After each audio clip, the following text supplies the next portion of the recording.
Près de 1500 malades utilisent ce stylo-injecteur dans le traitement de l'hépatite C en France. Mais le médicament concurrent, présenté sous forme de seringue, est de plus en plus prescrit dans les services d'hépatologie. Il représenterait aujourd'hui les 3/4 des prescriptions de traitement contre l'hépatite C. Pourtant, dans le service de l'hôpital Paul Brousse à Villejuif, on prescrit autant les deux médicaments qui délivrent de l'interféron, que ce soit sous forme de stylo-injecteur ou de seringue. Ce qui est critiqué n'est pas le produit lui-même, n'est pas l'interféron alpha-2A versus l'alpha-2B.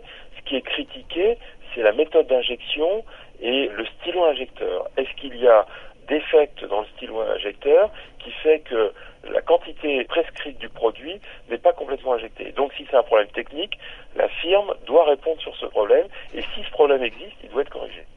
Un stylo-injecteur est composé de 3 éléments. Le corps qui contient le principe actif, la molette pour choisir la quantité de produit à injecter et l'aiguille à installer au dernier moment.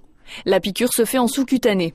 On peut dire qu'un des inconvénients du stylo-injecteur est que, effectivement, le volume injecté par la poussée sur le piston de la seringue est moins clairement visible dans le stylo qu'il ne l'est dans la seringue.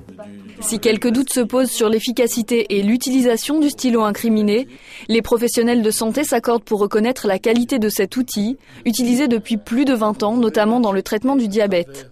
Plus simple à utiliser pour les patients et plus rapide aussi, ce mode d'administration constitue un progrès dans l'observance des traitements. Il est probablement prématuré de dire que les stylos-injecteurs de médicaments sont des choses dangereuses pour les patients.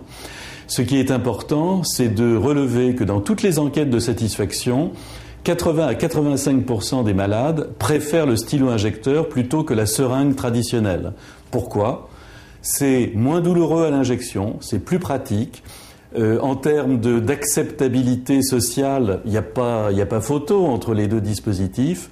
Bref, le stylo-injecteur, par exemple dans le domaine du diabète, a vraiment bouleversé la vie des patients. Pour le moment, le dysfonctionnement n'est pas clairement identifié. Le laboratoire Merck affirme avoir effectué des contrôles sur des lots de stylos et que ceux-ci étaient conformes. Il est donc recommandé aux patients de poursuivre leur traitement et de consulter leur médecin en cas de doute sur le mode d'utilisation. Le patient, il prend un risque réel.